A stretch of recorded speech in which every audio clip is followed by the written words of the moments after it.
I'm Sandy Lowries, and today in the Confessional, I am joined by a very special guest, Sally Leydon. Sally's an extraordinary woman who has been searching for her mum, Marianne Barter, a missing person, much-loved mum and teacher for 23 years. Marianne Barter's story has been showcased on the hugely popular Channel 7 podcast, The Lady Vanishes. This is an ongoing investigation. Host Brian Seymour and producer Alison Sandy have joined forces with Sally to try and uncover the truth about her mother's disappearance. Through this journey, they have found many twists and turns, the mishandling of this missing persons case, and where they're up to right now. We strongly recommend, and I will put up the links, that you listen to The Lady Vanishes, which is a captivating podcast. Sally joins me today to talk about her mum, her journey through this process of trying to find out answers, and her unwavering faith that somebody must know what happened to her mum, Marianne Barter. As this is an ongoing investigation, if you have any knowledge whatsoever about Marianne Barter's whereabouts, please contact Crime Stoppers in your state. Marianne is now a missing person on the National Missing Persons Register. We welcome Sally Leydon. All right, how are you? Yeah, I'm not too bad, thank you. How are you? Good. Nice to see your face. Yes, you too. Always good to put a face to a name. Yeah, I know. Otherwise, I'm sure you get that all the time because you have to talk to so many people. Well, yeah, and it's kind of funny. Joni, who's one of my super sleuths, she sent me a crazy text message only a couple of weeks ago, and she was cooking dinner, and she said, "I just realised you don't even know what I look like," because her profile and everything on Facebook is just not her face. And so it was kind of funny because I thought I've never really thought to ask what you look like. But I guess the world that we're living in nowadays with social media and everything, quite often you're talking to people and you're not really sure what they look like or how tall they are, or so you can become friends just based on personality solely. Which is nice, right? Yeah. Really nice. I think that's one of the nicest things that's probably come out of COVID, to be honest, is that sort of human connection. Yeah, for sure. I think there's definitely positives. As much as there's a lot of negative, there's quite a bit of positive too, I think. There is. So welcome to the Confessional. Thank you for joining us here. No worries. Thanks for having me. Oh, that's right. Look, I've had a lot of really interesting women on this podcast telling incredible stories, but there is absolutely no one who has a story quite like yours. Obviously, it is. It's an extremely unique case. It is a missing persons case, obviously, but it's unique in that no one's really quite heard of anything quite like your mum's story and your story. Do you think, is that fair to say that? Look, there's plenty of us out there who have a story to tell. I'm one of the lucky ones who have the opportunity to share my story and make missing persons awareness for the people who are living what I'm living with. But it is true to say that mine is quite rare in the fact that there are so many twists and turns to the story, and obviously a lack of police intervention at the very beginning to try and solve what seemingly they thought was just an occurrence. That sort of has led us to the path that we are now on, 23 years on the track. And that's the thing. So for those people who may not be aware of the whole story, I guess it'd be really great if you could tell us the whole story, but really important, even though this is now part of an extraordinary podcast series, thanks to Channel 7 News, and, I suppose Alison and the team coming together to bring that out and put it in the public eye, which is fantastic. But for you, this is a 23-year journey, not just a relatively new thing just because the podcast come out. For you, this has been happening for 23 years. So maybe if you could tell, so anyone who had never heard about your story, who hadn't perhaps heard of the story of your mum, Marianne Barter, tell us what happened and sort of the path, I guess, that leads you, obviously now 23 years later, still on this phenomenal journey? Sure. So my mum was a school teacher. She taught at a very prestigious boys' school on the Gold Coast called TSS, which stands for the Southport School. It was a promotion, the job. She was coming to head up the new reception class, which is equivalent to kindergarten, which is the days before prep was compulsory. And TSS had decided that they wanted to have a reception class at the school, and my mum was the person who was heading that up. So she moved from Gerringong on the New South Wales South Coast, where I went to high school, and took on the new role. She just separated and divorced Ray, who was my stepdad, who's obviously Ray Barter, where we get the name Barter from. And she was single and ready for a new lease on life, I guess. My mum was very driven as a school teacher. She, back in the day, would do a lot of things called lists, Lists. So they were promotional. It was kind of like, I don't know, I've given the same analogy. If you're a police officer and start as a constable and you become a senior constable and you become a detective, etc., etc. So doing a list gave you an ability to actually go for promotions. So my mum evidently had quite a few of those under her belt, which meant that every time she got a new one, we could move to a new location, I guess, following a promotion. She was 51. She was living on the Gold Coast. I decided at the end of 1994 that I was going to move up and live with her, have a bit of a sea change myself at the ripe old age of 21. But I missed my mum, and I had grown up living with her. My job prospects in Sydney weren't what I wanted them to be, so I came up for a holiday and decided that that's where I wanted to live. So I came and moved in with mum in the December of 94. And shortly after then, I met my partner, who is my husband today, Chris, and we moved out together around the middle of 95, like mid to late 95. So you were like 22 at this stage, Sally? I just turned 22, so my birthday's in May.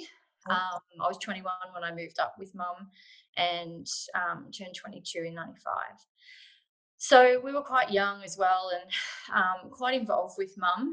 I was trying to get into the police force at the time, and meanwhile I was working at David Jones. They just opened a brand new store at Robina on the Gold Coast, so I was quite loving that, and mum loved it as well because that was one of her favourite stores. So she would actually come and have dinner with me every Thursday night. There was a restaurant in the shop, so we had quite a good connection. We would see each other quite regularly. We got on well. Whenever I wasn't working on the weekend, during the week, I would actually go into school with her, and I'd go on excursions with her and the kids. So I kind of knew a little bit about TSS as well, because I was going there, and she was quite open to having people come in the classroom and, working with the kids. So anyway, the reception was growing. They ended up having a second class coming because it was doing so well. So in 95, they had a secondary class start at the school, which ended up going through. What started to happen was at the beginning of 1997, I noticed a change in mum. I found that she was quite sad.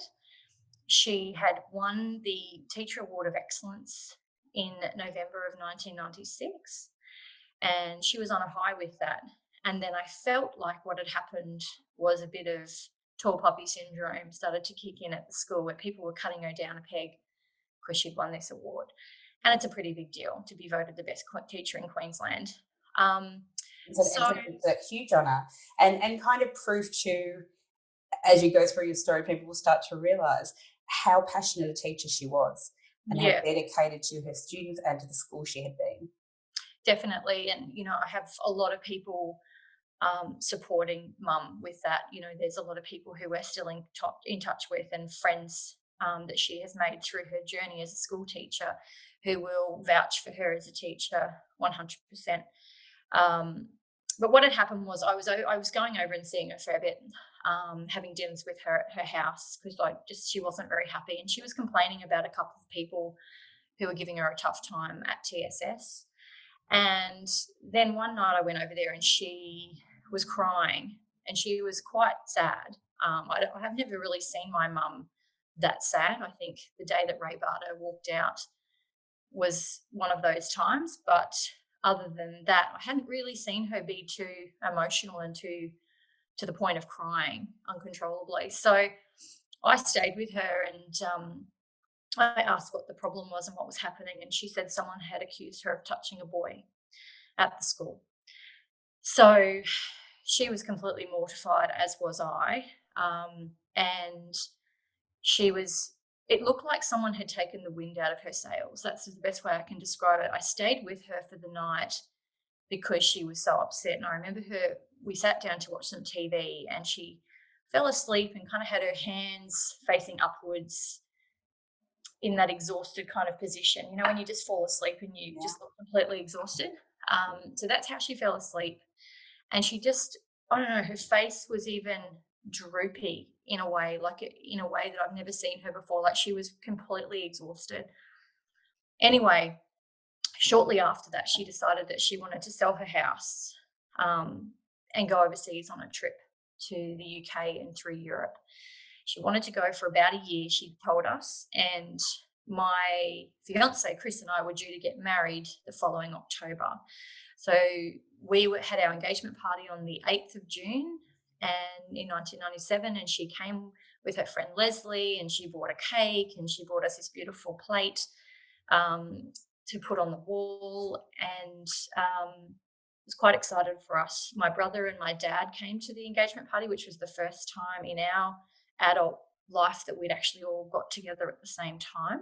Oh, wow. That was really significant. Yeah, because even at my 21st, Owen decided he didn't want to come. So that was in Sydney before I moved up to the Gold Coast. So, yeah, for whatever reason, that was the first time that for me, my whole family were together. Obviously, mum and dad didn't really have any need to catch up or, have get-togethers or whatnot. But it was nice. And she hadn't seen Owen for a little while because he was obviously living in Sydney. He was with his partner who he'd been with her for 10 years by the time he passed away. So he'd been with her for quite a long time. And she came up as well, and they went up and saw my mum's parents who lived on the Sunshine Coast. And they spent the day together and had a really nice time. So that was nice because they just rekindled. Now, to give you a bit of a timeline, Mum had sold the house. She sold it in 3 weeks, and she sold it for $15,000 less than she paid for it. Okay. So to me, that was something that I was a bit, okay, that's a bit odd. You know, why would you sell it for such a loss? But she had said to us that she wanted to downsize when she came back, and that her goal was to be back for the wedding, which was the following October 98. And so that was about 18 months, if we give or take 16 months. And so it made sense to me that she'd sell the house because she had a 3-bedroom house with a swimming pool and she was a single woman. Oh, yeah, a lot. Said, I have a lot of furniture that I don't need. So she ended up giving Chris and I quite a bit of her antique furniture, and she put the rest of her things in storage. So all her china, we've just been talking about this recently, actually, like what actually went in the shipping container. And so she put things like all her cutlery, all her crockery, all her glassware. She had a stack of Royal Dalton figurines, some of which were mine that my dad had bought me when I was little. All her artwork, pieces of furniture that were really special to her, and all her clothing and shoes and all the rest. So that all went into a shipping container. And she'd said to me, if I decide to stay over there and teach, which is she'd openly sort of spoken to us about, she had a real interest in Steiner schools. And she said to me, if I decide to stay over there, I'll get you to send the shipping container over to me. So I thought nothing of that. I was like, no problem. If you want to live over there, that's fine. I really did not have an issue with her doing that whatsoever. Never thought in my wildest dreams to ask where the shipping container was going, which I kicked myself every day, because clearly, for those who have been listening, know that the shipping container is still missing. So we have none of her artwork. We have none of her precious things. And I don't know if she's got it or if it's just been sold, because after 12 months, our information tells us that if you haven't paid your fees for storage, they can then auction it off and sell it, which is usually cash back in 1997, like cash-driven sales. So it's very hard to get records on that. We have done everything in our power to try and find the real estate agent, the removalist who took the furniture away from the home, but we have struggled to find that information as well. So a little bit of the storage went up to my husband's grandparents' place. They had a quite a big property, and it was, I want to be clear on this because some people think that they lived on a farm when we say a large property. They just had like 1,000 square metre block. Okay. It was on a hill, and at the back of the property, they had a pool, and they had a pool room that attached. The room was quite large. It was probably about 7 metres by 3. Okay. So quite decent. Like, it had a pool table in there and a bar and all the rest of it. So Mum had asked if she could leave some of her things there that she didn't specifically want to go into the shipping container, like her mattress, towels, sheets, pillows, and amongst that was her stuff from school. So she had boxes where, when I looked into them, she'd actually just dumped the contents of the box straight in. There was no organisation. So to me, I didn't think, I was angry at the time, thinking, gosh, that's really lazy for her to do that because it's not her character. But then when you start working through it and go, something's actually not right here, you kind of think that would be plausible, that she was in a hurry to get out of there. So they were sort of dumped upside down. She had a lot of furniture that she'd had made for the kids, so prams and cots, and she had little corners for shops and babies' home corner and things like that, which she'd paid for. So she actually had all those taken up to Nana and Pa's. These are her students, for her students? For her students, yeah. So eventually I ended up giving those away to the local kindies because I didn't have any kids at that time and I had nowhere to store them. So the things that from school, potentially I gave back to the community. But there, in amongst that, which is hence why I'm bringing it up, there was a set of kitchen scales, which were the old type that had the weight on them. So you actually could sit there and she used them for maths lessons. So she told me that she'd bought a set herself that was hers, and she took it to school and the boys broke it. So she bought another set but would take them home so the boys couldn't ruin that next set. But after leaving, she'd sort of pondered about the idea whether she'd actually paid for them herself or whether it was out of petty cash. So she was quite concerned about this. And in her phone call to me, which was the last time I ever spoke to my mum, that was her key interest, was, did I get the kitchen scales back to TSS? She also mentions it in her letters. She also mentions it in her postcards. So the kitchen scales have quite a big point to this story, being that, from my personal opinion, if I wanted to go overseas in 1997, when we had no Google, we had no Facebook, you couldn't just find you at the click of a button, she could have literally just vanished if she'd wanted to. But the fact that she had this set of kitchen scale, which cost $50, and she had written in one of her letters, I think it was in the letter, she wrote that she needed me to get these scales back to the school, as Luke Glover, who was her superior, would be doing a stock take. And she writes, I don't want to give him any ammunition. Oh, okay. That is really important. But also, too, it's kind of a testament to your mum as well, in terms of, as you say, her sense of value, her values, and her sense of honesty, decency, that sort of thing. And that plays out through the podcast as well. The fact that was so important to her, because, as you say, that is strange that she didn't want him to have ammunition and to call it that, but also, too, that she was so concerned that what if it did come out of petty cash, and that she didn't want to do anything that wasn't right. Yeah, and look, I guess, people understanding that she really packed up her life in 3 weeks. So if you can imagine, she was very stressed, she was very tired. I found the real estate agent who sold the house and asked her, and she said, I remember your mum being quite rude and quite abrupt and that is not my mum's personality at all. So I think, going through the stress of what she was going through, there was obviously something happening. So moving on from there, I picked the scales up. I gave them back to Jenny Hill, who was the teacher next door to her, teaching the other reception class. And that was kind of it. That was the end of it. I hadn't really heard too much else about it.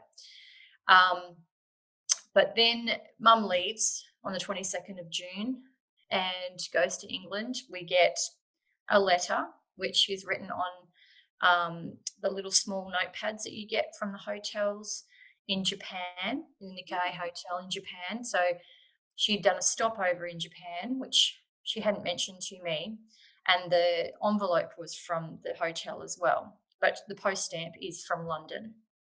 So she'd obviously, in my opinion, written it on the plane. And she talks about, mostly me tying up a lot of things for her at school and making sure that I'm okay and, don't worry about me, I'll be fine. Love you heaps, she says, and underlines it about 5 times.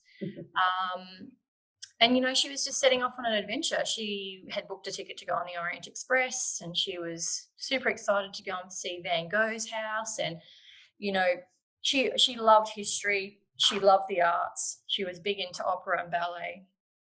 Very well-to-do lady. Didn't smoke, didn't drink, and just loved culture and loved giving her love to her children that she was teaching at school.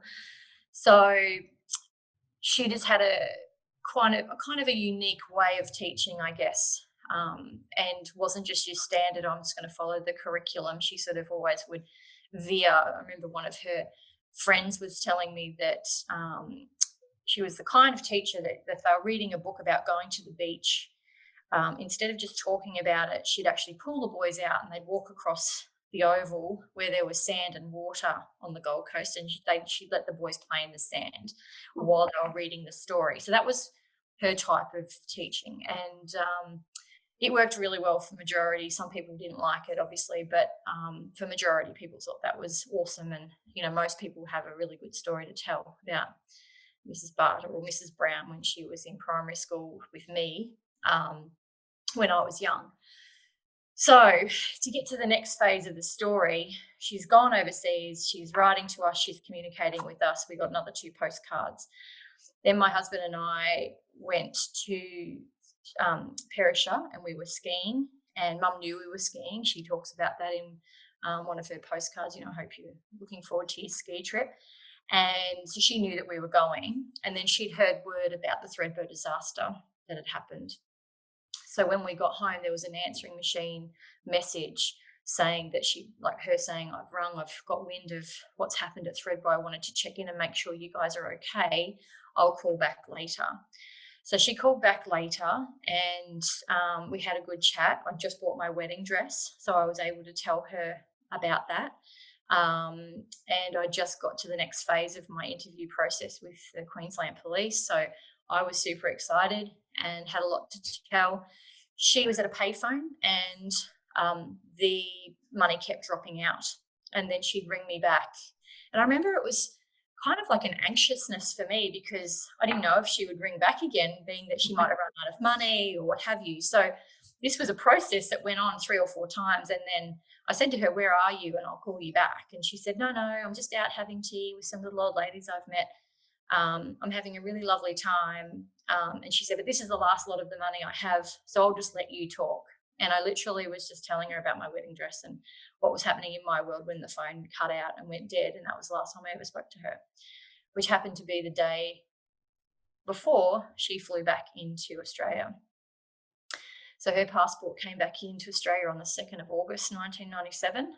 So she'd only been away approximately 5.5 weeks. She talks about how much luggage she'd taken and how she had to store it at Heathrow Airport. She talks about how she couldn't fit it into the car that she'd hired to travel around Tunbridge Wells and Alfriston and the places that she was visiting in the UK.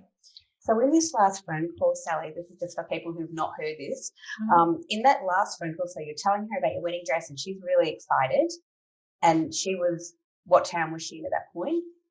Well, she told me that she was in Tunbridge Wells. Tunbridge Wells, but she was super excited for you to be getting married. Mm-hmm. And not once did she say to you during that conversation, I'm getting on a plane and coming home basically today, because let's face it, it takes 24 hours to fly back in from Mm-hmm. London, from England to here. So, but she didn't say to you, I'm heading to the airport and I'm coming back. No. And this is only 5 weeks, remember, of a year-long holiday. She told me on the phone that she'd postponed her trip on the Orient Express. Okay. I've contacted the booking agency through the Orient Express, which was quite hard to find, I'm going to tell you. And they had no records dating back that far. So the problem that I've got is, which I'll get to in a minute, which will make a bit more sense, but, the time gaps that I've had to face due to what I've been told and how things have been presented to me, and just living life, and not having the energy to do what I have to do to find the answers, has led me to a lot of dead ends, because, things have changed. We used to have a world where you had to dial in for internet, and people didn't have computers. My mom didn't have a computer. She didn't have a mobile phone. So life was different back then, and that has caused me a lot of problems as well, because we don't have all those records to go with now, which is a bit disappointing. But yeah, so anyway, her passport came back in, and unbeknownst to myself or my family, and then she had said to me on the phone that she was going to stop writing letters and postcards to everybody because she was trying to have a holiday. And I was like, absolutely, it takes effort to go and buy postcards and, put a stamp on it and get it to a post box and, go and have a holiday. She'd been sending people birthday presents, and she'd sent the boys at TSS a letter telling her all about her trip. So I was like, you know what, go and have a holiday, go and have a break. And so that was fine. And then, months passed and I hadn't heard from her. And we're now September of 97. And I'd said to Chris, I feel really weird because I actually don't know where she is. Like, it's actually a weird feeling not knowing where someone is in the world and you don't know how to contact them. I said, I don't know what hotel she's staying at. I don't know what part of England she's in. I don't know if she's in Europe now. So there was all of that going on in my head. And that was worsening as time progressed. And then my brother's birthday kicked around in the October, and she would never miss a birthday. Like, she'd even sent her sister Deirdre a birthday present while she was over there.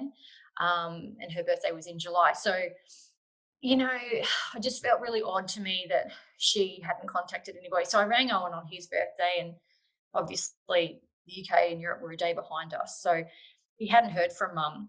And then I gave it another 2 days and I rang him back and I said, did you end up hearing from Mum? And he said, no, I didn't. And that was really when the alarm bells went off for me. I went, something's not right. And we had a girlfriend come over for dinner, and we were talking about it. And I said, I'm getting really worried now. I don't really know what to do. And she said, why don't you call the bank?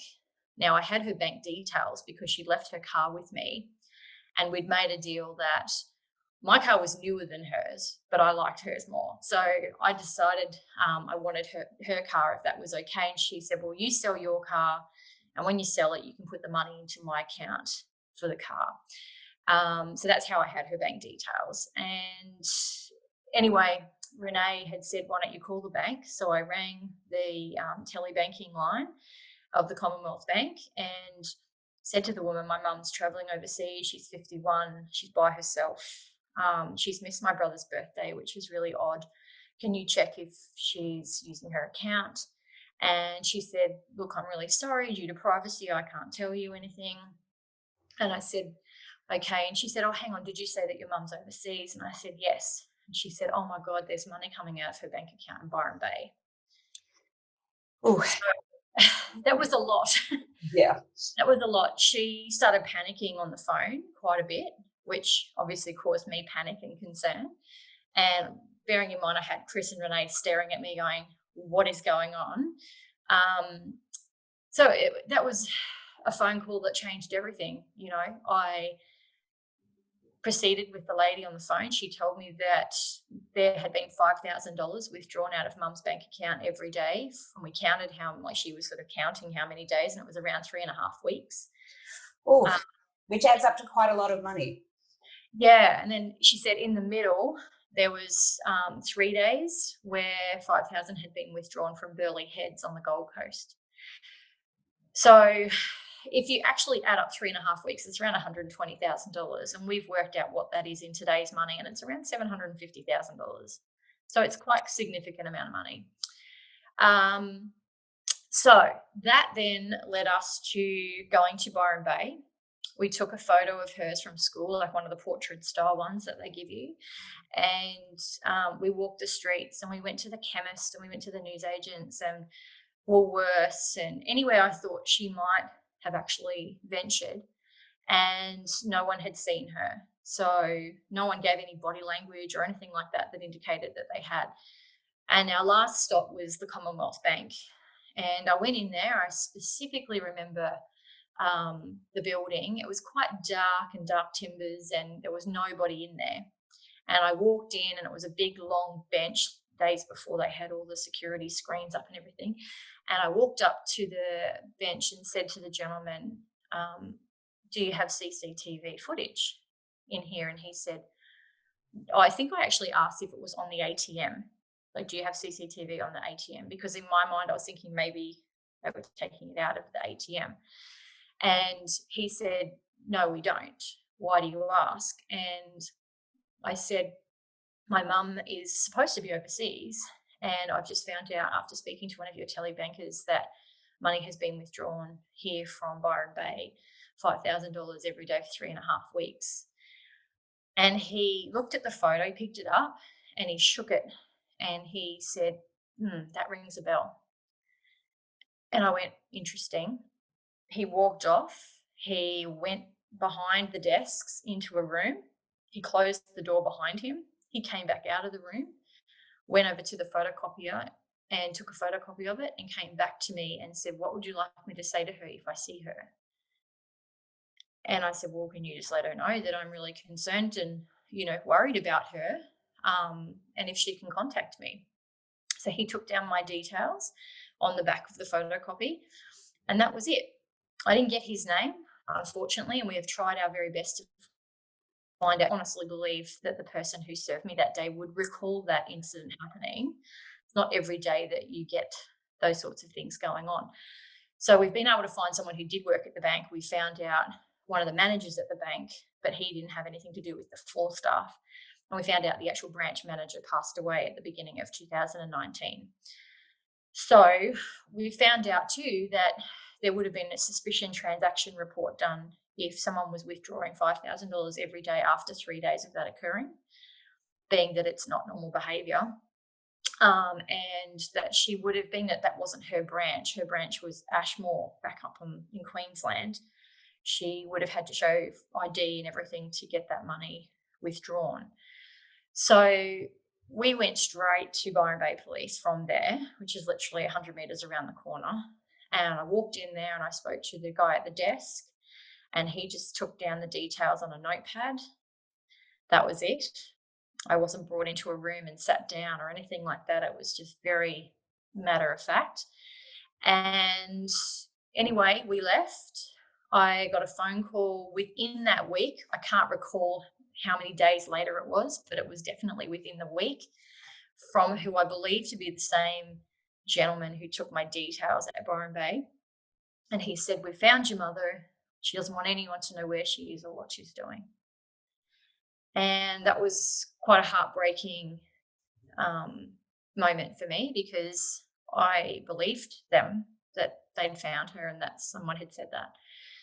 And so that caused a bit of problem in the family, because some of her sisters were, just leave it alone. She's obviously just having a break. Why would you go and list her as a missing person? Da, da, da, da, da. And then difficult time for you though too. And I can't pretend or even imagine what this must feel like for you, Sally. But I really thought long and hard about how I would feel had that happened to me, and being told, well, oh well, mum just doesn't want to be found. And it must have been so devastating for you, but also to then not have, have the support of some people around you who kind of just let it go. Yeah, that continues today. You know, it hasn't changed, and it makes it hard. You know, like both my grandparents are deceased now, my mum's parents, and my granddad was really sick at the time. He was dying of cancer, and but he was the one who wasn't satisfied with that, so he ended up going to the Salvation Army in the beginning of 1998, and they came back and said that they had located her, and that she didn't want anything to do with us. Pretty much, like I think the conversation that I was told, or the comment that I was told was, they said, you can stop looking for me in Byron Bay because I'm far, far away, and you can tell Sally that I'm annoyed with her for not putting any money in my account for the car. Whoa. Okay. So for me, and I guess for the sisters, and I think Deirdre has verified this as well, like, how would anyone know about the money for the car had it not been Marion? But what I have been able to work out, because I've since received my grandfather's notes and also the letter from the Salvation Army, and it seems to me there has been misconstrued information. So it's my take on the comment about the car that my grandfather has said that, and it's been taken like mum has said it. So what had happened when I sold my car eventually, we knew about the money being stripped out of her bank account. So I rang my grandfather and I said, I don't want her to be angry with me for not putting any money in the account for the car. What do? I don't want to put the money in the account if we don't know if it's her withdrawing the money. And he said, just keep the money and give it back to her when she comes back. Which kind of makes total sense. And when I'm looking at the documents from the Salvation Army, there's nothing mentioned about the car. We've also spoken to the head of the Salvation Army, and they said they would never go to so much detail to telling someone about someone who is missing and doesn't want to be found. So all they're allowed to say to us is, we have found the person, they don't want to be contacted, but they are safe and well. That's all they have to tell us. And so to hear that, detailed information that's written in my grandfather's notes, but not necessarily in the letter from the Salvation Army, poses some questions for me.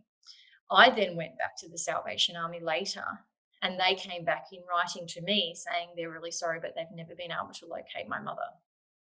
Wow. And so this is kind of there's so much stuff that starts to unravel, isn't there? And I have both of those letters. Yeah. So I can show anybody that wants to see it. There's one that says, yes, that it was definitely her who was withdrawing $80,000 this time out of the bank at Ashmore, and that a security guard had verified that it was definitely her who did it 8 months after she apparently came back into the country. So we always question this and say, why would you go back to where you lived and where people potentially knew you? Even going to Burleigh for 3 days seemed really ironic for me, that you would, when you were a school teacher on the Gold Coast and quite a well-known lady, why would you come back if you were trying to disappear? So this is what my life was like for quite some time. Obviously, I was trying to organise a wedding at the same time, which was the following October. And, that was a really sad day for me because I remember we were driving up to the chapel at TSS. My mum had organised for us to get married there, and all the pews faced inwards, and I loved it. So she said, oh, I'll see if you can get married there, because typically it's only old boys that are allowed to be married. So we worked with the Rev Stonio, who was the priest at the time, and, we were married. And I remember driving up, we had a soft top car for my car, and I was sitting there with my dad, and as we were driving up, he turned around and said to me, keep an eye out for your mother, I'm sure she'd be here, or sure she wouldn't miss it, or something to that effect. And I just looked at him and went, oh my gosh, I'm about to walk down the aisle. I don't need you to be making me look for my mother. So then I'm sitting there just looking behind trees. It was actually horrendous. Like, I think back to it now and I think how on earth I coped with all of that, I actually don't know. I've got to say, I honestly am completely in awe consistently by your strength. And I think that clearly you've always had that kind of inner strength. But at that time too, there was hope too, I'm guessing, from you that somehow you were going to look up and mum would be there. Or so, So. And this for years, I would travel. I traveled a lot with my job around that time. So I was a national training manager, so I would be on planes and going to Melbourne and Sydney, and I can tell you, I constantly was looking. Yeah. Every time I saw someone with black curly hair, I stalked them out to see if it was her, and it's not a very nice feeling. That's actually, I don't do that so much anymore, but I did that for a long time, and I know when I talk to other people who are living this nightmare, do the same thing. They're constantly looking over their shoulder to see if they can find them. Your, So your brother Owen was in your wedding party, is that right? he was, yep. So he was good friends with Chris. They got on really well, and he had a few dramas. You know, he was 1 point off being a genius in an IQ test, and he needed special teaching. He was that kid that he'd challenged the teachers. I remember them telling me this story about how he asked his science teacher how a butterfly's wings work, and the teacher couldn't answer him. And instead of being patient and trying to help him, he sent him to the principal's office and called him a smartass and said, "Get to the principal's office." And so Owen dealt with that for life. He was naughty. Like, I would say he wasn't a good kid, but he was a lovely boy. Like, we were only 17 months apart. Everyone used to think we were twins when we were growing up, and we were pretty much inseparable. We did everything together. And mum was a single mum, and she was busy being a teacher. So we were really very close knit family, the three of us. And he ended up taking his own life. So 5 years after mum had left or disappeared, he decided that that was too much for him, and that he decided that that was, I don't know, the time for him to leave, I guess, which broke my heart completely. Smashed it into a million pieces. So And sorry, Sally. yeah, look, and you know, when I stop and think about it, I go, oh my gosh, like, so mum and Owen were my people growing up, and one's a missing person and one died of suicide. And I kind of think of that and I go, it's kind of weird that I'm semi-normal, really, because I should be in the corner, rocking back and forth. But Owen and I were chalk and cheese personality wise. He was an introvert and I was an extrovert. And I like to talk, as you probably can gather. But I think for me, talking is my own way of coping. So talking about it and telling my story is my way of coping. Whereas he wouldn't talk. He would just. It's a huge strength in that as well, to be vulnerable enough to sit in that kind of truth and be able to express it, because a lot of people can't share their stories like that. So it's stressful. Like, I don't enjoy it, and I've become since we started the podcast. So I met Alison coming up 2 years in October, and I feel like I'm quite hard now. Like, I don't cry, and I can tell the story without being emotional about the story, if that makes sense. And it's kind of sad, because I said to one of my really close friends the other day, I said, I feel like now I'm just telling a story. It's not, it's the personal toll on me is not considered. It's just that I'm telling my story. So, but I have moments. I had a moment a couple of nights ago where I was just thinking about her, and I just cried myself to sleep, and I just thought, this is so tough. Like, it's so tough. I don't want to cry on national television or in front of people, but it's hard to handle. I'm a mum myself. I've got 3 kids, and not having your mum around from a very young age, so I was only 23 when she left, or just turned 24. And, to have babies and go through pregnancies, and, I needed to have cesareans for all of mine. And so I had a few issues that I had to work out. And, my dad, as much as I love him and he does his best to try and remember things, he's like, I don't remember what happened, like all the specifics about your mum. He remembers a little bit, like my brother was a breech birth and she had to have an emergency Caesar and then had to have a full hysterectomy a short while after that. But other than that, he doesn't really remember. He's a man. I'm sure if I asked Chris, he wouldn't remember what happened either. He'd just go, yeah, whatever. We had the baby. She came out, you know. And it was a different time then as well. So men probably didn't ask the questions either. You know, No, this is true. This is true. I'm sure Chris would tell you. I was very sick when I had Darcy, my second, with morning sickness. So I was actually just waking up at 2 a.m.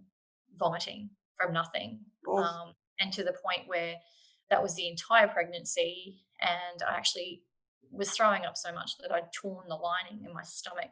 oh, And so I was usually just throwing up blood. I actually had nothing to throw up because wasn't eating. So I had a pretty horrible time with her. And I remember Chris's grandmother turned around when I fell pregnant with Caleb, and she just looked at me and she said, I felt sorry for you with the last one, and I have no sympathy for you this time. But my pregnancy with him was fine. So just, obviously it depends and every pregnancy is different, but not having your mum around to help you and be there when the baby's born and give you guidance and help, that was a pretty tough time as well. But we left the story there while I was getting married, having kids, building houses, thinking that was the way of the world for me and what I'd been told and all the information that I'd been fed. and just trying to get on with your life and have some sense of, I guess, normality, a new normality, if you like. Well, you kind of have to get on with it, right? Like you can't just sit back and let it take over your world, because that's not helpful or healthy for anybody. So that went on for a bit, and I was actually pregnant with Caleb in 2007, and it was January, I remember, and I just made the decision that I wanted to reopen the case. I wanted people to take it seriously. It was her 10th anniversary that year of her missing. So I made a call to the AFP Missing Persons Unit, and I spoke to a lovely lady named Rebecca Kotz, who I'm still friends with today. And she and I talked for hours, and she then asked if she could come up and meet with me. So she flew up from Canberra and we went out for lunch, and she said to me, we'd like you to be the face of Missing Persons this year. And so I was 3 months pregnant when that happened. And so for the next 6 months of my pregnancy, I dredged myself back through the entire story again, writing speeches to say it on the day. They told me that I would be going on lots of different national television, so I need to fly straight down to Melbourne and then back to Sydney. And being that I was going to have a newborn at the time, I'd expressed a stack of milk so that we had it to take so that Chris could feed the baby while I was going to be running around doing TV interviews and things like that. And I'm not sure if it was the day before, I'm going to say 2 days before, they pulled me from it and said, New South Wales Police said, you can't use Marion Barter's story as the face of Missing Persons. So Beck had the horrendous job of ringing me and telling me, obviously I'd just given birth, so I was, emotionally a mess. And the fact that I just dredged myself back through the, 2 trimesters of my pregnancy, getting ready to tell the world my story and make people aware, New South Wales Police just made that call that, no, you can't use her. And I still don't have a firm understanding to this day as to why they pulled me. So that was interesting, to say the least. And painful. Yeah, it was not great. It was not a great time. But what that did start was a ball roll effect with New South Wales Police. So we had a new detective come on, and from Missing Persons Unit in New South Wales. But there were things like, I had phone calls from one guy in particular, Steve McAllister, who rang me and was asking me questions like, what's your mum's date of birth? What does she look like? And details that I believe they should have already had on file. Details that were the most important things they should have on file, which is really fascinating, isn't it? Really. And I've got all the emails and everything going back and forth to them saying, I'm so bewildered that you would ring me and ask me this information. Like, surely you would have that. Unbeknownst to me, She was not on a missing persons list. She was not recognised as a missing person in New South Wales, and that they had marked her as an occurrence only.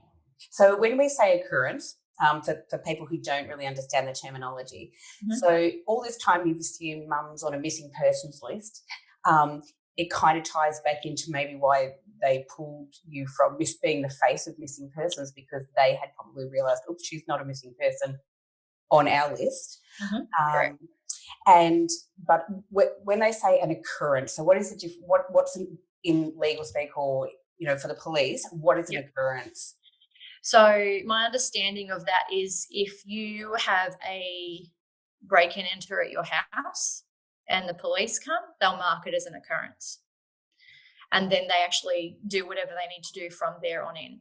But because they deemed the information that, so somehow they apparently spoken to a family member who I don't know who that is or who said it, or if it's actually even true, that mum is capable of this behaviour, that she had a mental illness, and that she was, and this is what grinds my gears probably the most, is that they keep saying she's a 51-year-old woman who's been married and divorced 3 times and moves around a lot. So therefore, in their world, that constituted that she was capable of this behaviour and was not a missing person. Which is so strange, because, the people who know me know this quite, that I'm 51. I'm 51. So there you go. I am now the same age as your mum, Marion, was when she went to him. So I have 3 children, and I, have been married and divorced twice. So, it in no way, when I was listening to the podcast, the first time I was introduced to the podcast about your mum, and listening to you and hearing these sort of facts about your mum, that somehow made her capable of just getting up and moving away and never contacting anybody in her life again. And I thought it's ludicrous. It's actually a bit ludicrous, that concept, just because she'd been but just because she'd been married and divorced, and just because she was 51 and, she wanted to travel somehow, this whole thing. And I think it was really interesting. And I think Brian Seymour made this point a few times during the podcast, that there is absolutely no evidence, and no one's come forward with any evidence that your mum had any signs of mental illness, other than the fact that she was stressed before, when she was selling the house and she was leaving. But stress is very different from a mental illness. Yeah. But there's and been Paul Dillon, who is an ex deputy coroner who we've just had speak on the podcast recently, he said he would definitely not say that she had a mental illness based on what she had to do to prepare before she left to go overseas. He said they are not the signs of someone who is mentally ill.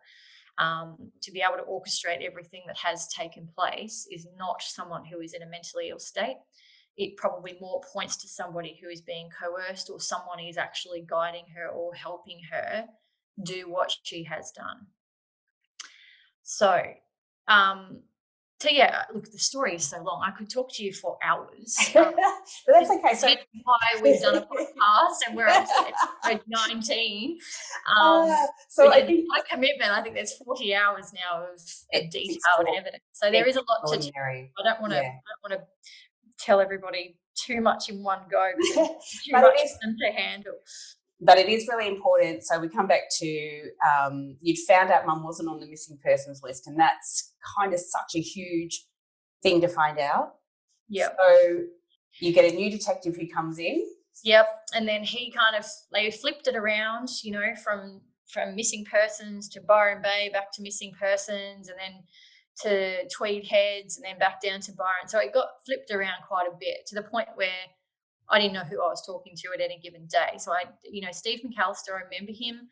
I remember talking to him, but other than that, there was a few names that were flicked around, but no one really consistent. And then I got a phone call from Detective Senior Constable Gary Sheen, and I really like Gary. He's a good guy. I know in his heart he wants to help me as best he can, but he's, bound down by protocol and privacy issues and all the rest of it. But it doesn't help me any that we can't move forward with the case. So he had found a couple of things. It was a case of me pretty much suggesting things. Like I suggested that, we get the manifest from the passenger lists to see who was on the planes that she was leaving with, because I was like, if you've got the same name on both flights, there's a potential person of interest. I wanted to check things like her passport and, make sure that everything was being ticked off. Anyway, we then had a phone call from Gary. He'd rung my husband and he wanted to come and see us at my house. And it was my birthday and Mother's Day that weekend. And Chris said, look, it's probably not the best time to come. Can you come next week? So he came up to the house and sat down on our back deck, and he told us that he had done a passport check on Mum and found out that she had changed her name. Wow. So we're talking 2010. Wow. So 13 years after the fact, someone's found out that she actually changed her name. So there wasn't a lot of detail given, but he left a piece of paper with documents that had been photocopied onto that. And he said, if you have a look at this, you might find something of interest. And he went to the bathroom and came back. And at the top of the page, there was all of Mum's previous names. So there was Wilson, her maiden name. Then she married Johnny Warren, so she was Marion Warren. Then she married my dad, Stuart Brown.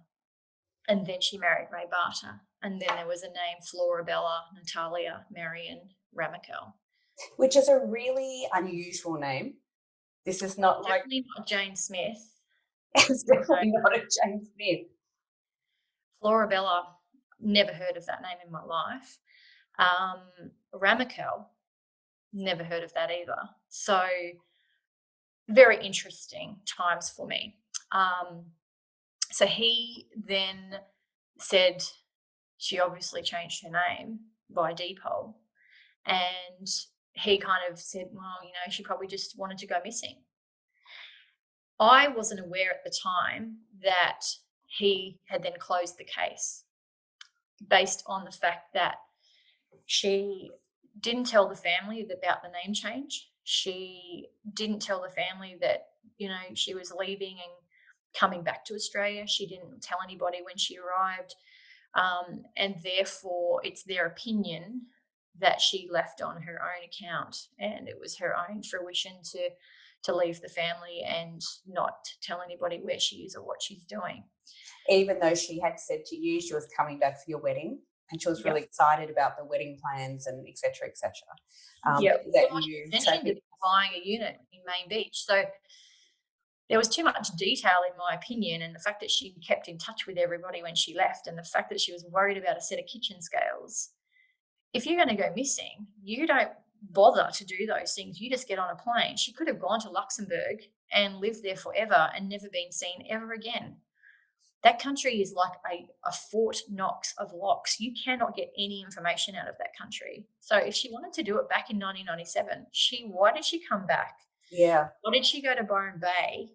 Why did she go to the bank every day for 3.5 weeks instead of electronically transferring the money in one lump sum to a different account? She created an account from the Commonwealth Bank that was linked to Barclays Bank over in the UK for her holiday. She told me, my recollection is she told me she put $20,000 in that bank account. That account still remains untouched. So it's sitting in unclaimed monies, and there's just shy of $15,000 sitting in there.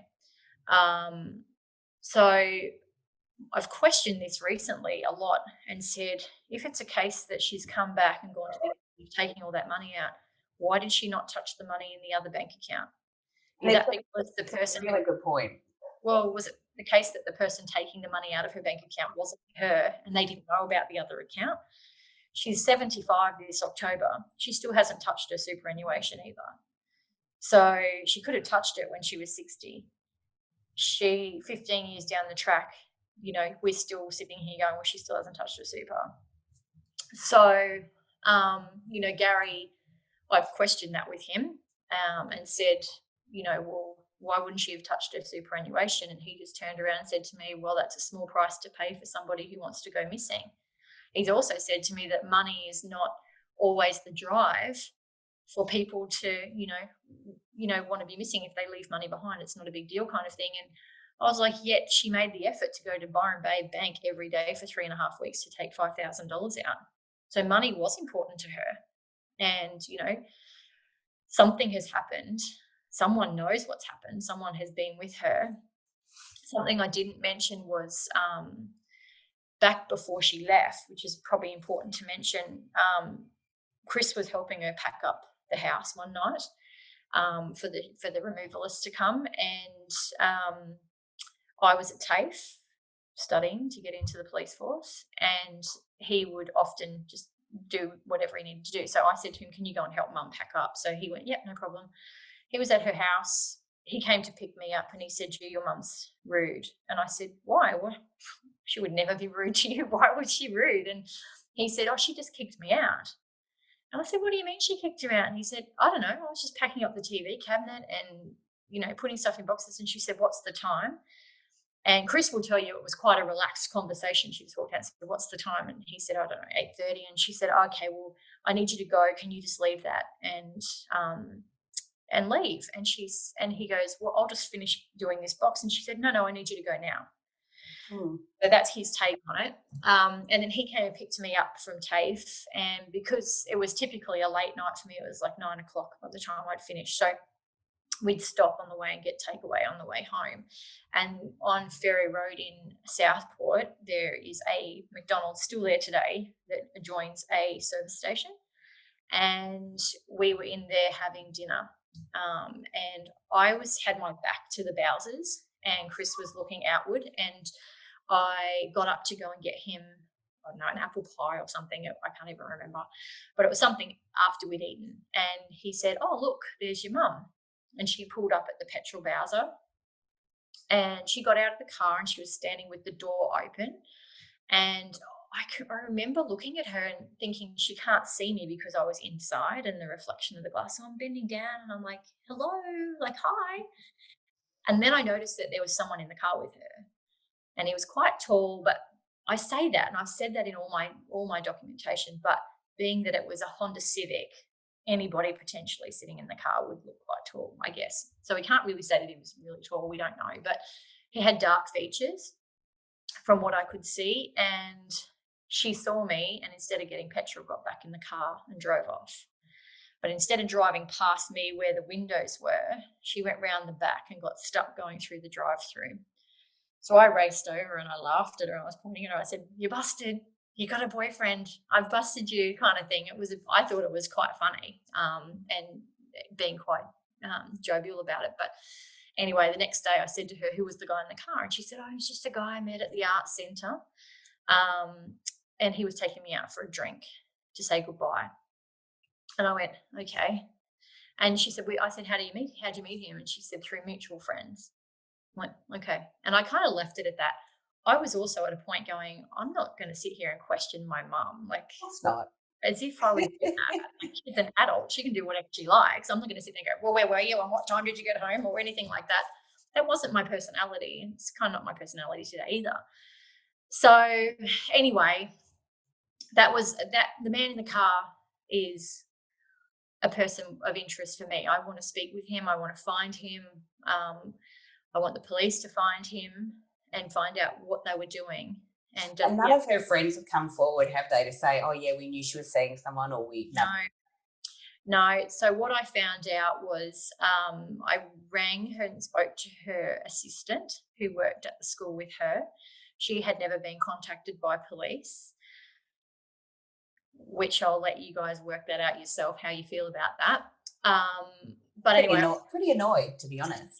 To her, now in her 80s, like back then she was in her 60s and would have been a lot more at ease about talking about things, and probably her memory would have been a lot better. But anyway, she had told me that, because I asked her if there was anything odd that she remembered, and she said, "Well, I remember your mum was interested in this dad and he was a pilot."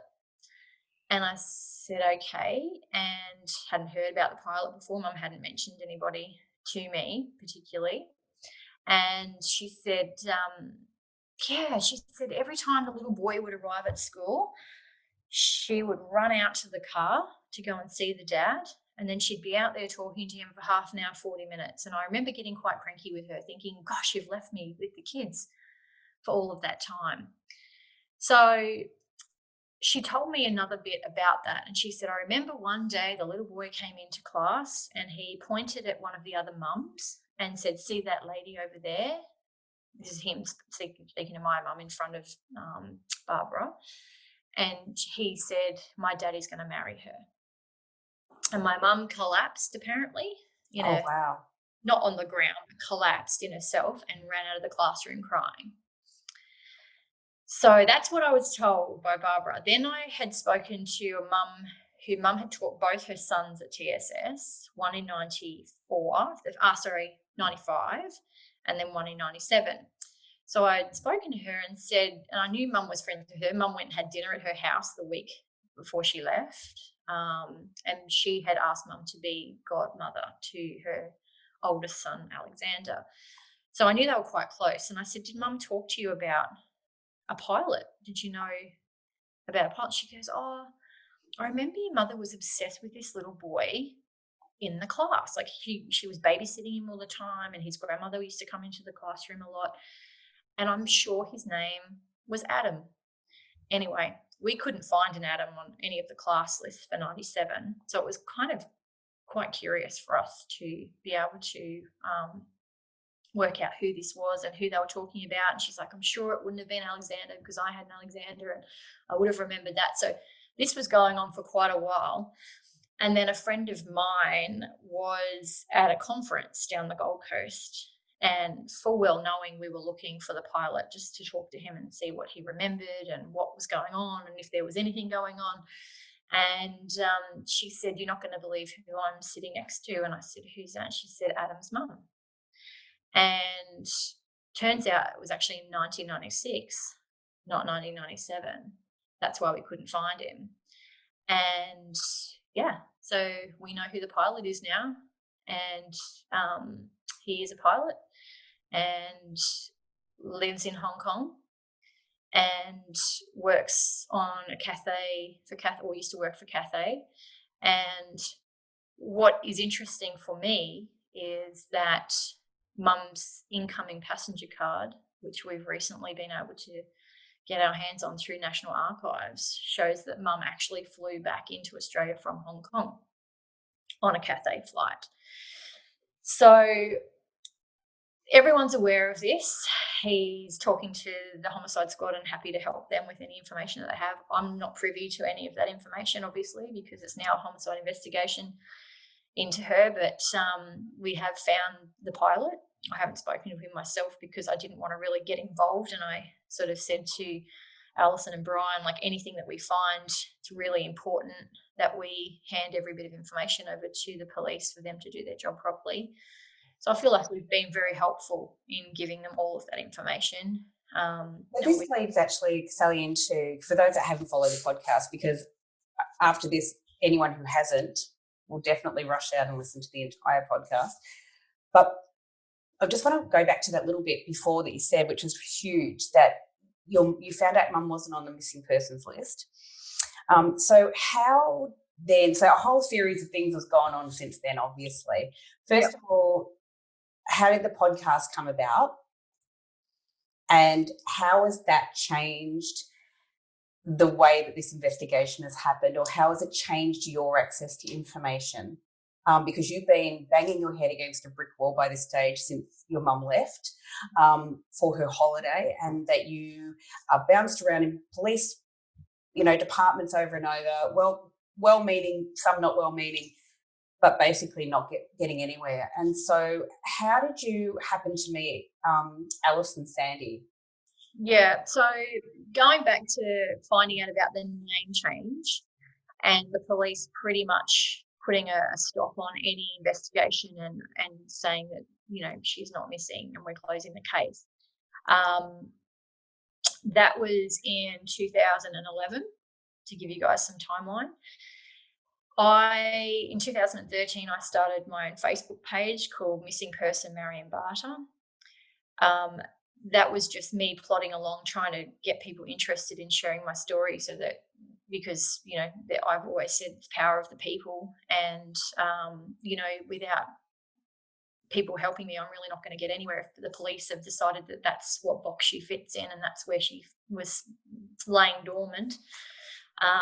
So I made my own decision to do that, and a friend helped me set up that Facebook page, and we plodded along with that for a while. I was sitting at like 1,000 followers for quite some time, and then Headley Thomas started doing his podcast, The Teacher's Pet, and I found a lot of similarities in my story to him. And then there was a lot of people messaging Headley saying, you need to contact Sally. Unbeknownst to me, I had no idea. But you need to contact this girl. She's got this story and you can help her, because The Teacher's Pet was winding up. And that was the first podcast I'd ever actually listened to. And anyway, I had a friend from our primary school, and she works, her husband used to work for a big newspaper up here in Queensland. And she had a connection, and she rang me and said if I could get you onto the Sunday night program or 60 Minutes, would you be interested? And I said, absolutely. I've been knocking on the door of 60 Minutes for a long time, hoping that someone might pick up the story, because in my opinion, it wasn't something that you can tell in 5 minutes, which you've probably learned through this podcast, but I needed someone who could air a story well and detailed. And so anyway, a couple of weeks went past and I rang Madonna and I said, I haven't heard from anybody. And she said, look, I've put it out there now. It's up to them whether they want to contact you or not, pretty much. And then I had a phone call from Alice and Sandy, and we met for a coffee. We literally live about 5 minutes from each other. So went to a cafe near my work and we sat down. I brought some paperwork. She had brought with her another person from Channel 7. And we sat down and had a chat, and I pulled out my file and she looked at me and said, okay, we'll work out what we're going to do. And that's pretty much how the Lady Vanishes podcast began. We didn't think, I think initially Alison thought it would be a pretty quick turnaround and we'd do something on Sunday night and do, a program on there and that would be it. However, the more she learnt about the story, as most people do, it goes deeper than that. So we started doing the podcast. I remember she introduced me to Brian because he had a similar story where he didn't know where his dad was, and he went on the Andrew Denton show, and within a few days, he'd actually found his dad, and they rekindled. So he was very keen and very, very optimistic that we would do all this, and we'd go on Sunrise and we'd do everything and we'd find my mum. He was really quite confident that was going to be the case. And I think back then they were kind of like, oh, I reckon we'll get to 7 episodes. And, that's what we're going to aim for. And as I mentioned earlier, we just released last Monday, episode 19. And on Thursday, we put out Conversation. There's about 40 hours of listening time. And I understand that that's a massive commitment for people to listen to. It is riveting, though. I will say, Sally, that it is riveting because, and I will say that the way that podcast, the Lady Vanishes podcast, has been put together, it's so professionally done and so brilliant in terms of the level of detail and investigation. And I hope, and this is what comes across, their care for you, and that, they're always at the forefront of this, is that this is your story of trying to find your mum, Yeah. And look, I've said to them many times, it's definitely a team effort, not just with Brian and Alison and myself, but with Channel 7 backing us and saying, yep, we'll support you in this. I mean, they've sent me to Luxembourg. I've retraced mum's steps with one of my super sleuths who lives over in Kent, in the UK. He's done an amazing amount of work over there trying to find, hotels and the flight paths and, times for flights coming into Heathrow and going through the storage facilities at Heathrow and just basic information that's really difficult for me to manage from Australia. And so I was lucky enough to meet Christina. We retraced Mum's steps pretty much. We went to all the places that we know she'd sent a postcard from. I went to all the shops that she'd been into. I mean, there's one shop that we went to that, and it was a tiny, tiny little shop. It was called Sally's Craft, and we went in there, and it was had now changed hands. But the lady remembered.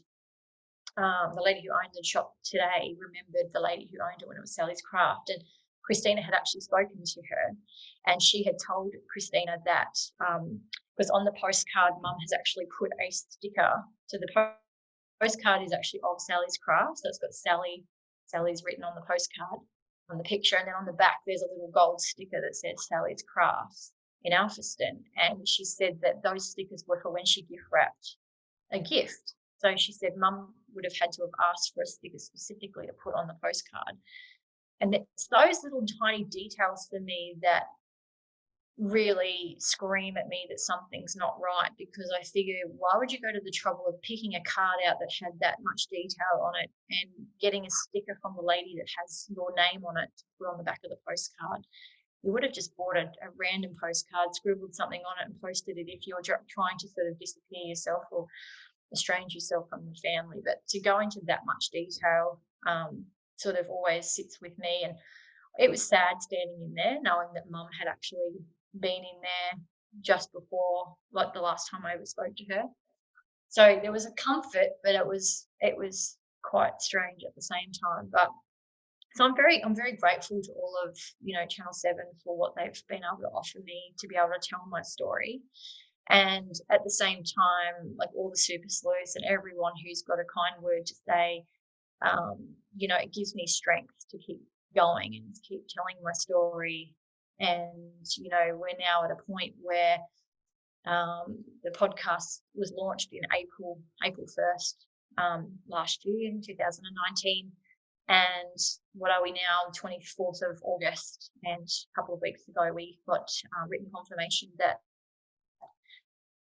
the New South Wales coroner was making it public, and we are going to a coronial inquest into my mum's disappearance. So for me, that was my biggest goal, because I wanted the highest level of investigation done on Mum's case, and to me, that's where that lies. So as hard as it is to think about going to an inquest, it's not a fun thing to have to go through, and I'm not really that excited about it at all. But from where I'm sitting, that's the best option I've got right now. And that's your best option, obviously, or best avenue to hopefully get some answers. And one of the big things, I suppose, for anyone watching who hasn't listened, so through going on this podcast, you doing this part of your journey, because your journey's been going on for 23 years, has the power of a podcast, and you say the power of people. I think there's been way over 6 million downloads and listens of this podcast, not just in Australia, obviously, but globally. And as you say, what that did was band together a number of people who you didn't know, who you'd never met, overseas, here in Australia, everywhere, who you call super sleuths, who have given up their time, who energy, who have looked into stuff, who have come forward with information. But it's actually also reached other people who who have listened and kind of gone, as you said, I was, one of the more recent episodes, you're saying that, you were talking to Sally about somebody had gone to a house and the woman had cats and they thought for sure it was your mum. And as it turned out, it wasn't your mum. But it's that kind of really lovely thing that your mum now is at the forefront of so many people's minds, and that people are trying to gather information on your behalf and to help you. But one of the big things that has come out of this podcast, much, I guess, like the teacher's pet in some ways, but your case is so different. Your mum's case is so different, but that she was then put back on the missing persons list. After all of those years, she was suddenly a missing person.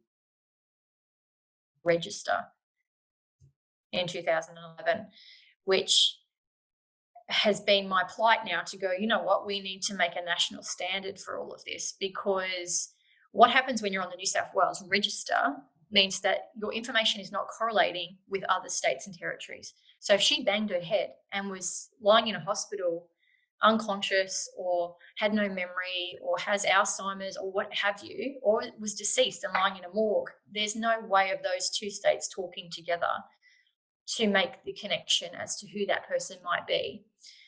We did a petition. I was actually flying home from Luxembourg when I came up with the idea of maybe we could do a petition. We had enough people listening now that we could make our voice heard louder. And so one of the girls in my Super Sleuth group, Jen, I said, okay, I need you to do something for me. So this is what's been great for me because I work full time. I've got 3 kids. I'm busy to boot. So to have these girls being able to help me, I mean, Jen's in her 70s. And I said to her, okay, I need you to do this. So she goes, okay, I'm going to do it. So she was posting it at every opportunity, and she had this little butterfly emoji that she was putting on it every time she'd do it. It's going, don't forget to sign the petition. Don't forget to sign the petition. And I remember I was sitting on the floor in my room with the kids and we were watching it click over to 10,000 people had signed the petition, and all these people commenting going, of course she's missing. How can she not be on the missing persons list? No one has cited her. No one has seen her. I've since had New South Wales say, we have never found her. We have never cited her. There is no documentation to say that we ever have. Although I've got dozens of lines in the redacted, heavily redacted Freedom of Information documentation that I've got where people are going, oh, I believe she was seen last month and I believe that she was at Mascot Airport when she flew into Brisbane Airport. There's so much contradiction. It's ridiculous. So we actually did the petition, and then lo and behold, I got a phone call from Gary Sheehan, the detective, and said, we've been having meetings with the homicide squad in New South Wales, and they have actually decided that she is in fact now missing. And we're going to put her on the missing persons list. So then she was officially put on the National Missing Persons list only 2 weeks ago. I went down and did the AFP launch for the new DNA program that Minister Peter Dutton has put $3.6 million from the proceeds of crime towards doing this further investigation for the DNA program, which is for bones that are 15 years and older, which need a higher level of DNA that we haven't been able to do here in Australia before. So ironically, I obviously met Mr. Dutton down at the AFP launch, and then I was out for dinner literally a week later, and I saw him at dinner, and I went over to him and had a chat, and he said that he had made some inquiries for overseas, and then we found out and got an alert that Mum had actually been put on the Interpol list overseas as well. So she's now a yellow alert on Interpol as well for the first time in 23 years, which is amazing. And it just means that, I was telling one of my friends actually, Peter Dutton's a massive guy. He's this big, tall guy, and he actually showed a lot of compassion and a lot of care for my story when I met him, and then when I saw him again when we went for dinner and bumped into him. And I actually was having a dream the next morning, and when you've woken up early and then you've fallen back into that sort of daisy sleep, and I actually was crying in my dream, and I woke up and I said to Chris, I could feel myself being quite emotional, and I said, I just had this really big guy hugging me, telling me he was going to help me. And I just felt like when you meet people and they're able to do certain things that no one else can do, it's just a really powerful moment for you in life to go, I am making a difference. I am actually getting somewhere. Someone is finally listening to me. And I think for me this week particularly has been that week where I've just said, for 23 years, I've had the New South Wales police tell me she's not missing and that she's safe and well. I've had her family, her sisters particularly, telling me that she's fine and just leave it alone and she's not missing. And yet the New South Wales coroner has said she is missing, and we're going to do a full investigation into trying to find her. Is the best news I could possibly hope for, because I actually feel like I finally am being heard and listened to, which has been a very long, hard, arduous journey. It has not been easy. And, I've had to continue on in life and, be a good parent and make sure my kids are doing well at school, and make sure that Chris and I are working well together as a team, husband and wife, and you know um, and just life will carry on and we will be successful in our own right. But to have that other thing sitting here constantly, it doesn't ever go away. It's just a constant thing in your mind. So I want to find my mum. I want to make sure that she is okay.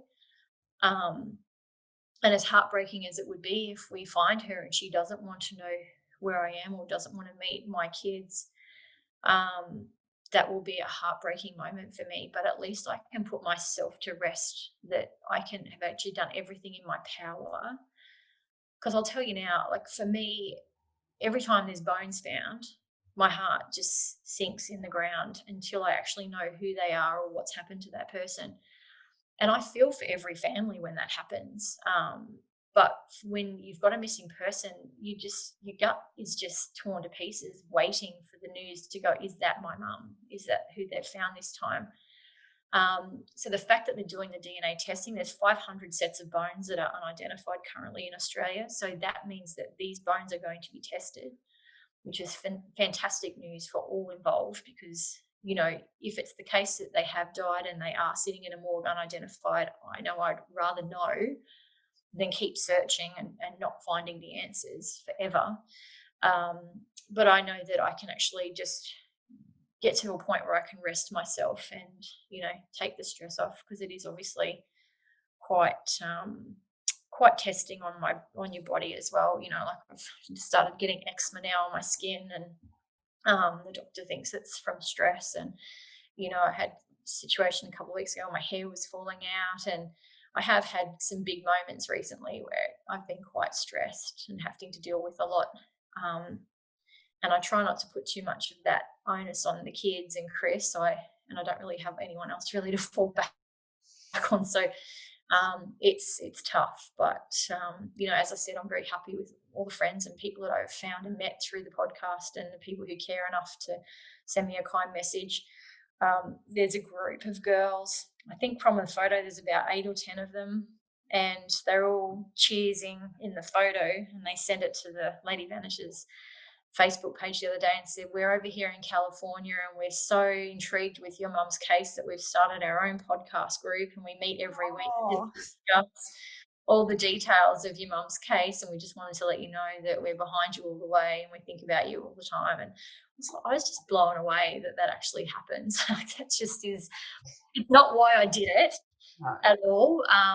But it's really lovely to know people care enough to do that. And the whole reason I've done the journey is to spread the word, because someone somewhere knows something. So yeah, absolutely. Out there has to be someone, and there are more twists and turns to this story that we haven't even discussed here, obviously, because it's on the Lady Vanishes podcast. I mean, you've mentioned Luxembourg. There was a whole kind of a whole lot of information that came out that led you on that journey.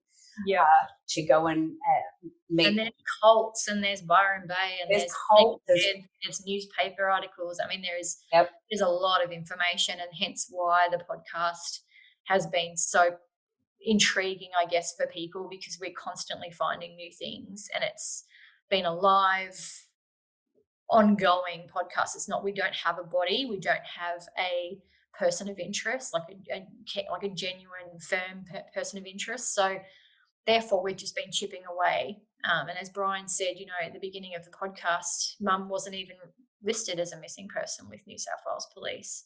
And here we sit today, where the Homicide Squad are doing a full investigation. The brief of evidence is due next month on the 30th of September for the coroner. And the Crown solicitors are going to be looking at that and making sure that we're ready. And we should be going to inquest mid next year. Obviously, there's been pushbacks with COVID-19 and all the rest of it. So I have to be patient.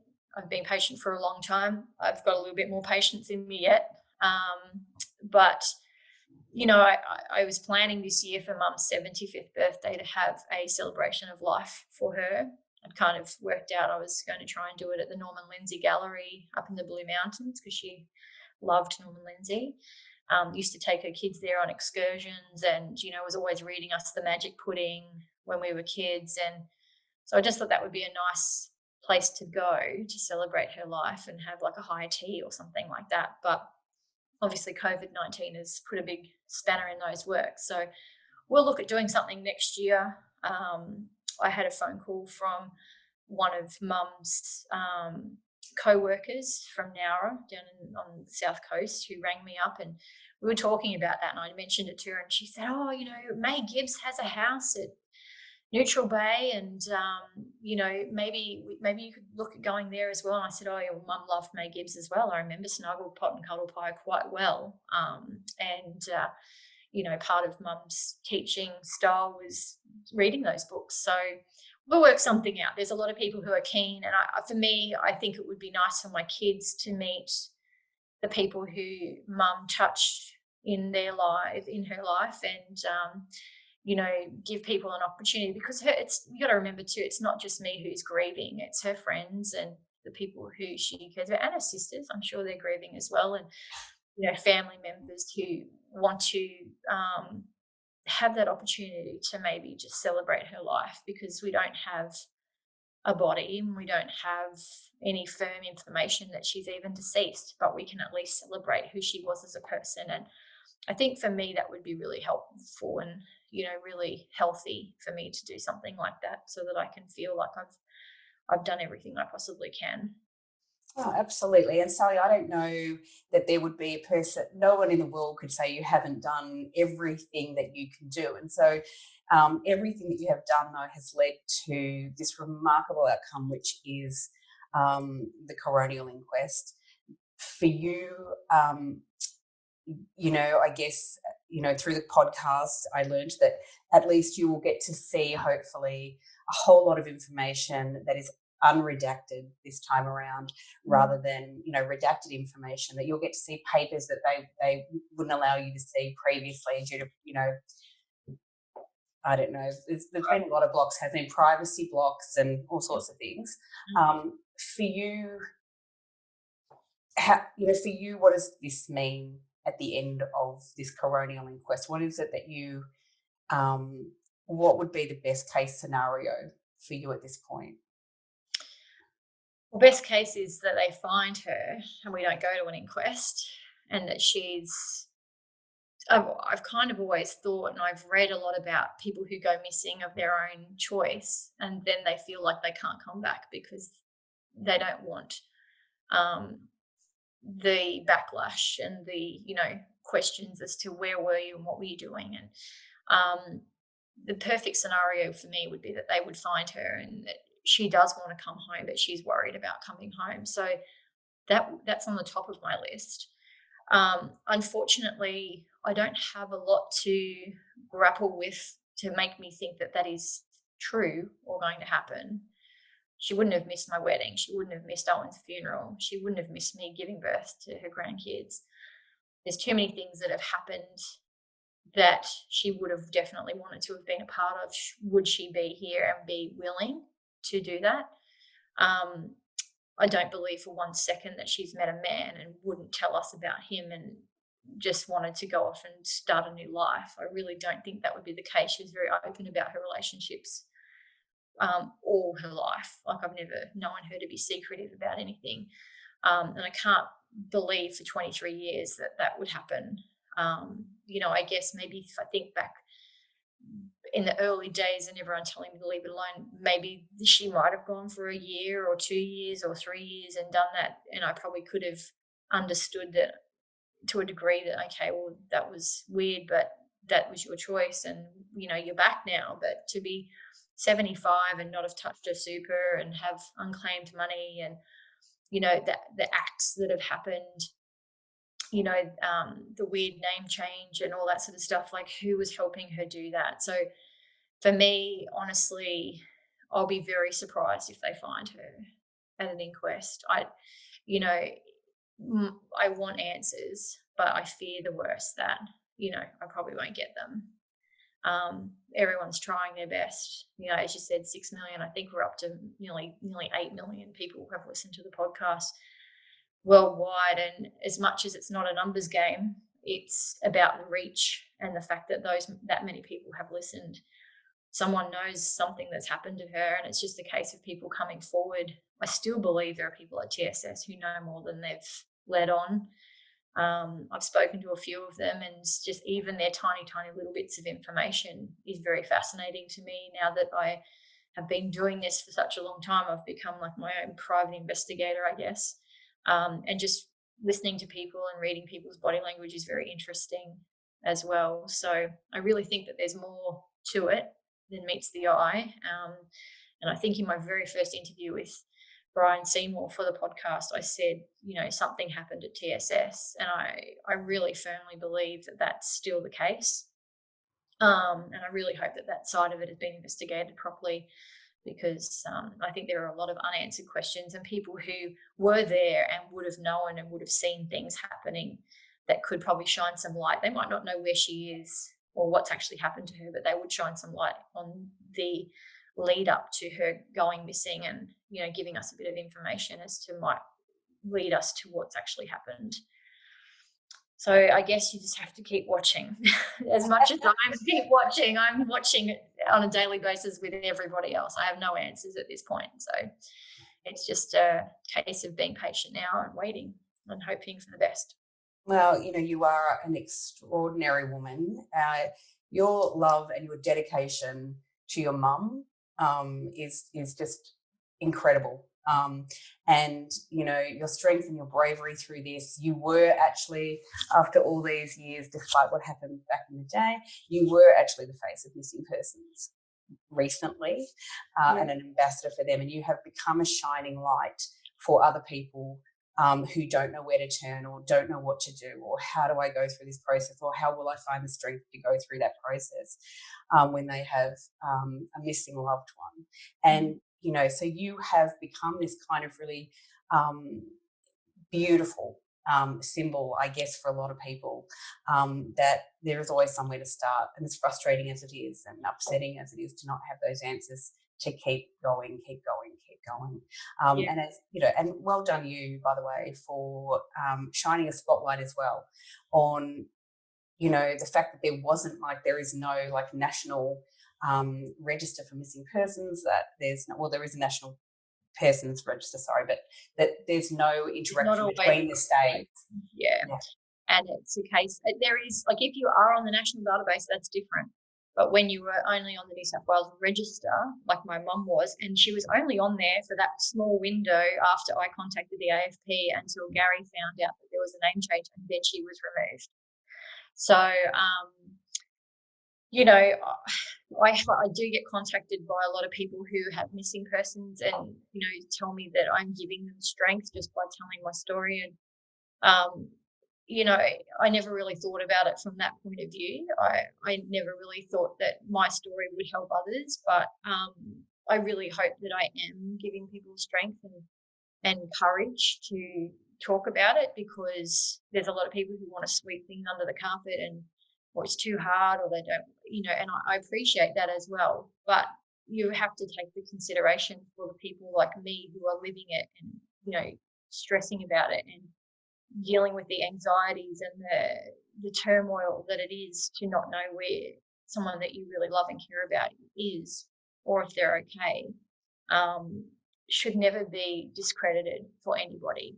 It should be something that everybody should be fighting for. So, the New South Wales Missing Persons Unit was disbanded a month after our podcast launched, and because of bad management, and it's now got a new head, and I've met him and he's amazing, and I really have a lot of faith that we are stepping in the right direction. And it's really my hope and prayers that no one goes through what I have had to go through in a missing persons case. It really should be a case that missing persons are treated with the utmost importance, no assumptions made about who that person is or why they potentially are missing.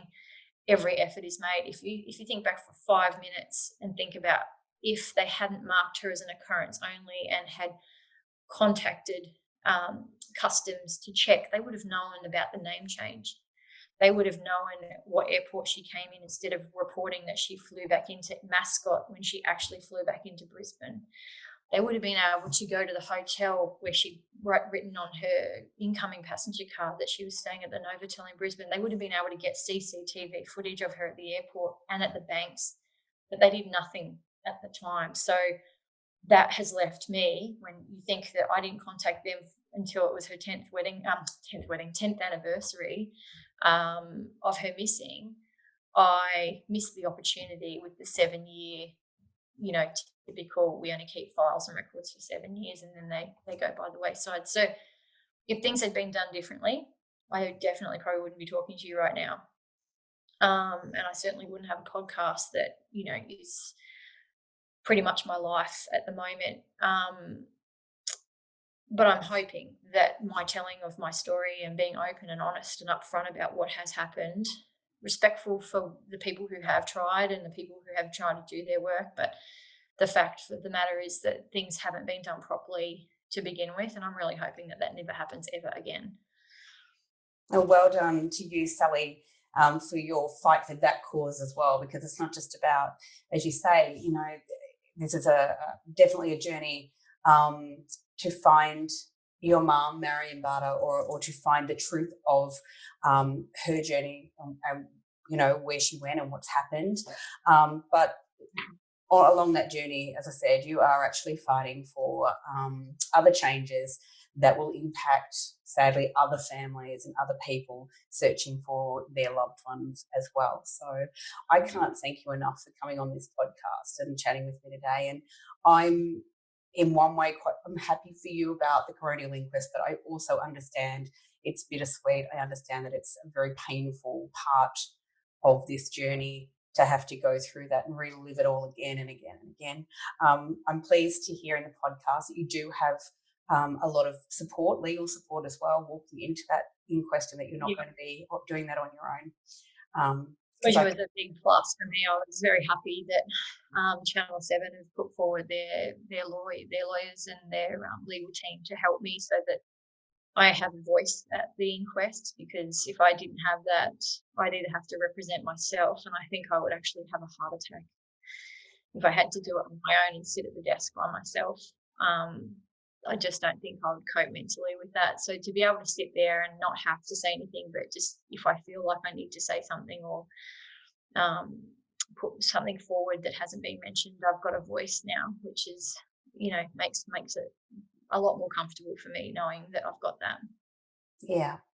Well, thank you again. I will keep, and I'm sure everybody here who has not listened to the podcast, although I imagine there wouldn't be that many who haven't, will jump on board. It is so worth listening to, but also more importantly, that the more people that hear the story of your mum, of Marion, who was a beloved teacher and a mum, and now a grandmother, the more people that hear her story, perhaps more information will continue to come forward for you, and that there will be answers.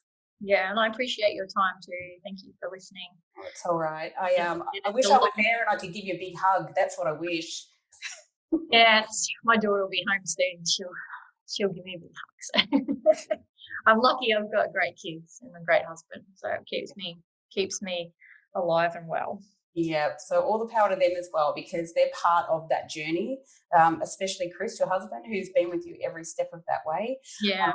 It's kind of sad when you think about it. Our whole entire marriage, my mum's been missing. So it's a testament to the two of us, I guess, if I can say that we've stuck together, and because there's been a lot of ups and downs, and we've had to work through it. But he's my rock, and he's a good person, and he cares about me. He just wants what's best for me and the kids. And as the kids get older, it's interesting watching the dynamics. If I can finish on this, Darcy's my middle child, and she's 15, and she doesn't talk about it a lot. She refers to her as Marion. She won't refer to her as a grandmother, which I find very interesting. Like watching them, the other two are different. But Darcy refers to her, and her friends talk about it a lot at school, apparently. So it's a topic of conversation, obviously because of the podcast, and they see me on the TV and they bring it up. But she said to me the other day, she said, I don't even know her. And then I said, that's sad, isn't it? Like, it's really sad that you don't know her, and I want to try and teach you as much as I can about her. And she said, well, I don't even know what she smells like. Oh, And Sally. and I went, oh my gosh, that is for a 15-year-old. She loves perfume. I wear perfume all the time, and they love my perfumes, and it's been a part of me, I think, as my identity. I always like to smell nice, and my mum was the same. And my mum used to wear Estee Lauder's white linen. And so I was at the chemist buying Darcy some things that she needed. And I said to the lady, would you mind giving me a spray card of white linen? And so I took it home and I said to her, this is what your grandmother used to smell like. And so it was just an interesting take from my kids' perspective, where you try your best to, I can sit there and say she liked the ballet and the opera, and when a song comes on that she would dance around to, I tell the kids that. But, your sense of smell and, things like that are very important, I guess. So, yeah, that was just another moment in my world the other day, where I'm just trying to, keep everybody, keep her spirit alive, I guess, and keep her as someone we talk about. And it's not always bad. Do you know what I mean? Like, you've got to think about the good times as well. So, yeah. Well, she has always struck me through your stories, through the podcast, of being such an extraordinary teacher, such a loving and kind human being with a really great, set of values, and a loving mum. And I think, she would be extraordinarily proud of you, Sally, for everything that you've done and for continuing down this journey, because it's, the rest of us can not imagine, and no one, unless they've been in your shoes, can imagine what this would feel like. And but you are brave, you are brilliant, you're resilient, and I'm sure sometimes you really don't want to be. But I think when we were chatting on the phone a while back, I did say that to you. The more women I meet, the more blown away I am by the resilience of women through their different life stories. But you are the epitome of that, of strength. That's a big title. Thank you. I don't feel like that. I just feel like I'm telling my story and I'm just trying to be brave. But, I appreciate your kind words. Thank you. That's all right. Well, I'm going to send you a big love. And as I said, I wish I was there to give you a big hug.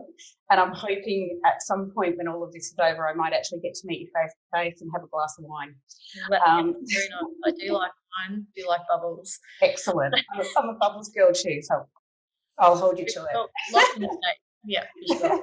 I'll hold you to that. But so I will obviously share links here on this podcast. If anybody has any information, there will be links here that they can share information. Please go and listen to the Lady Vanishes and share that story far and wide, because the more people, as Sally said, that know, the more information will come forward. And even if it's the smallest bit of information, you think that it means nothing or it's irrelevant, please contact Crime Stoppers and let them know, because every little bit of information helps. And I can tell you from my journey that just people saying one-liners can really paint a very big picture and, be an important piece of the puzzle. So all the best, everybody. Thanks for listening. All right. Thank you, my love. No worries. Thanks for having me. Take care. And as I said, we'll have a drink soon, I hope. Yeah, no problem. You have a good day. Thanks, Sally. Okay, bye. Bye. See you. Thanks for listening to the Good Girl Confessional podcast. The Good Girl Confessional podcast can be found on Spotify, Apple Podcasts, and wherever you listen to your quality podcasts. We chat to really interesting women telling their amazing stories, but it really helps us if you can subscribe, like, and share the podcast. Thanks so much for all of your support. Bye for now.